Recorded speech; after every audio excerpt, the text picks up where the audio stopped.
A pergunta paira no ar, como uma promessa sussurrada e uma ameaça arrepiante.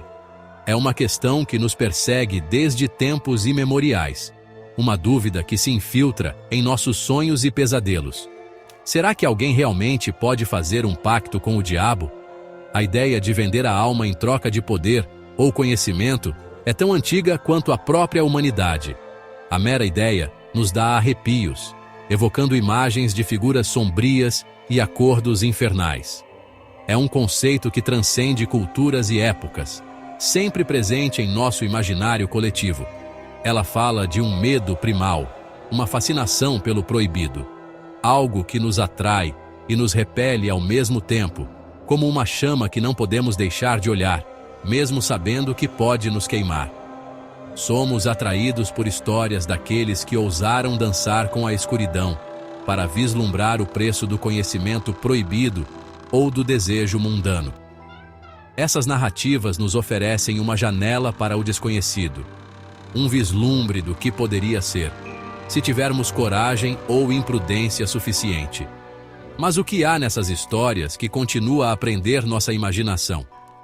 Talvez seja a promessa de algo mais, algo além do mundano e do cotidiano.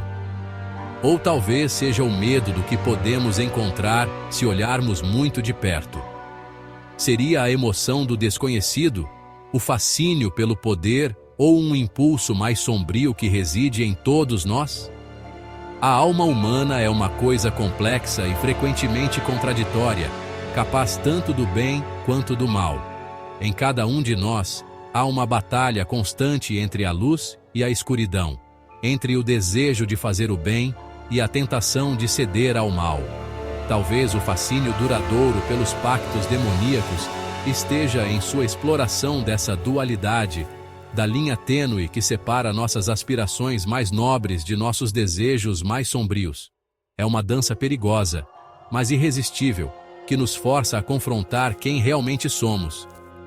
Ao longo da história, contos de barganhas infernais apareceram de várias formas, abrindo caminho em nossos mitos, lendas e literatura. De Fausto a Robert Johnson, essas histórias são um reflexo de nossos próprios medos e desejos. Dos contos antigos de deuses e demônios aos filmes de terror modernos, o arquétipo do pacto demoníaco ressoa com o público há séculos. Essas histórias oferecem um vislumbre dos cantos mais sombrios de nossa imaginação, forçando-nos a confrontar nossos medos e desejos mais profundos.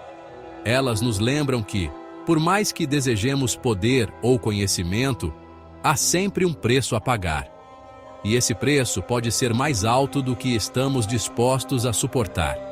Mas, além da emoção do sobrenatural, esses contos geralmente servem como lembretes cautelares dos perigos da ambição desenfreada e da natureza sedutora do poder. Eles nos avisam que algumas linhas não devem ser cruzadas, que alguns preços são simplesmente altos demais para pagar. Eles nos avisam que algumas linhas não devem ser cruzadas, que alguns preços são simplesmente altos demais para pagar. E assim, continuamos a contar essas histórias, tanto como um aviso quanto como um testemunho do poder duradouro do espírito humano para lidar com o desconhecido. E assim, continuamos a contar essas histórias, tanto como um aviso quanto como um testemunho do poder duradouro do espírito humano para lidar com o desconhecido. Porque no final, essas histórias são sobre nós mesmos, sobre nossas esperanças, nossos medos e nossa eterna busca por significado em um mundo cheio de mistérios.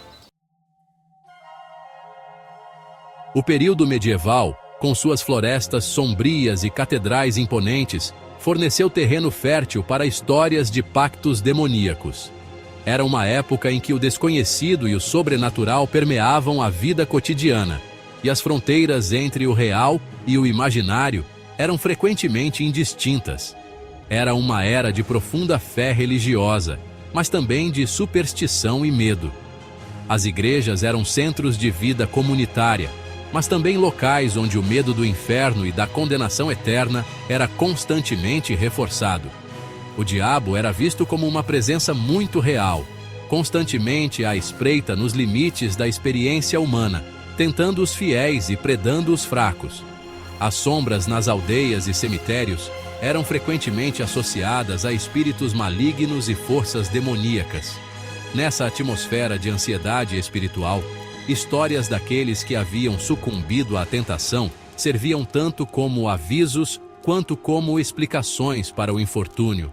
Contos de pessoas que fizeram pactos com o diabo eram comuns, e essas narrativas eram usadas para explicar desastres naturais, doenças e outros males inexplicáveis.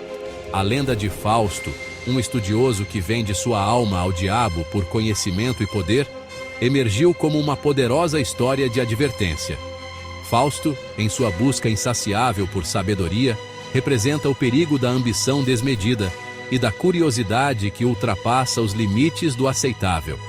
A barganha de Fausto o leva à ruína, um lembrete severo da natureza efêmera do ganho mundano em face da danação eterna.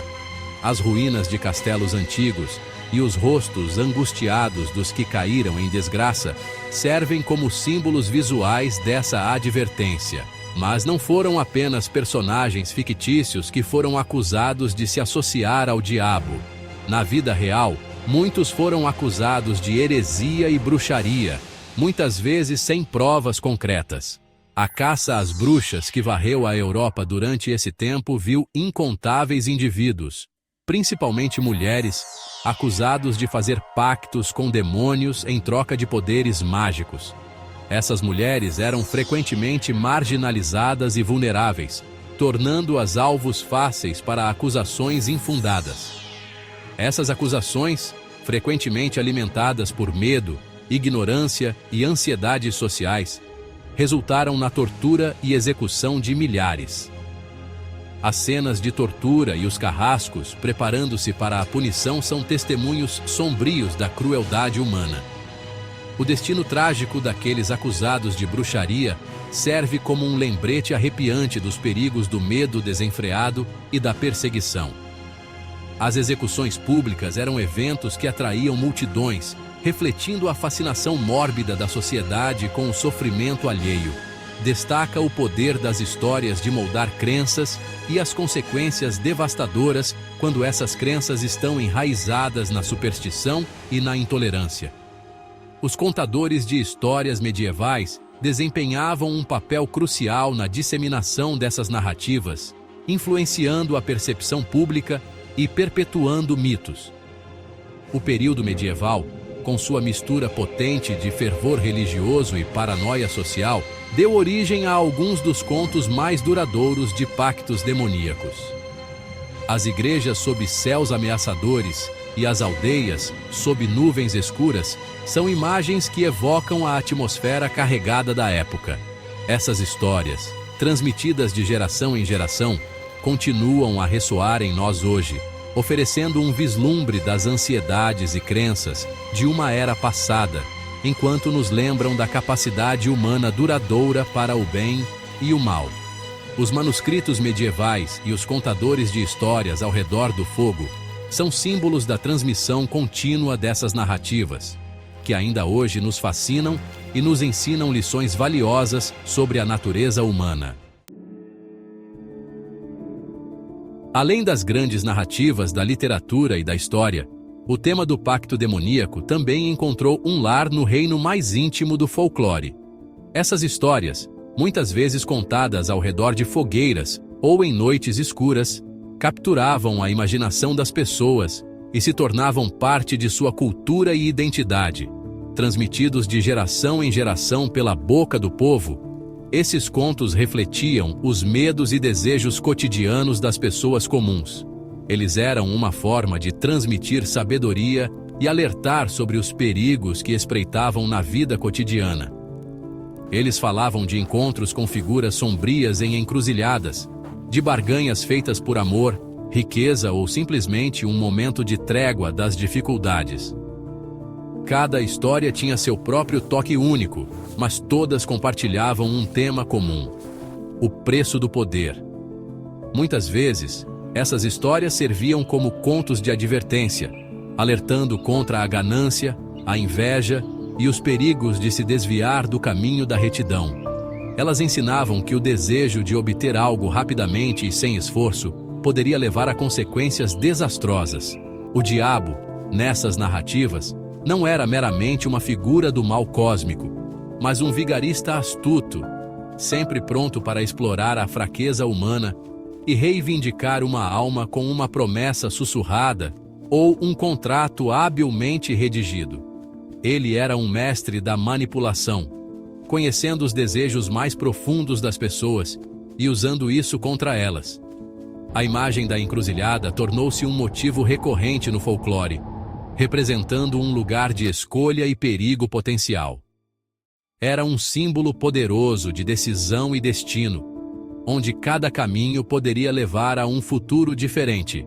Era aqui, na fronteira entre o conhecido e o desconhecido, que se dizia que o diabo fazia seus tratos, oferecendo às almas perdidas uma maneira de realizar seus desejos, mas a um custo terrível. A encruzilhada era um lugar de tentação, onde as promessas de poder e sucesso eram feitas, mas sempre com um preço oculto. Esses contos populares, embora frequentemente simples em sua narrativa, continham uma verdade profunda sobre a condição humana. Eles exploravam a luta interna entre o bem e o mal, e a constante batalha para permanecer no caminho certo. Eles reconheciam a atração sedutora do poder e a natureza tentadora dos atalhos para o sucesso. No entanto, também lembravam que esses atalhos muitas vezes levavam a consequências inesperadas e perigosas. Eles nos lembravam que toda escolha tem consequências e que alguns caminhos, uma vez tomados, podem levar à ruína. A sabedoria dessas histórias reside em sua capacidade de nos fazer refletir sobre nossas próprias escolhas e os preços que estamos dispostos a pagar por nossos desejos.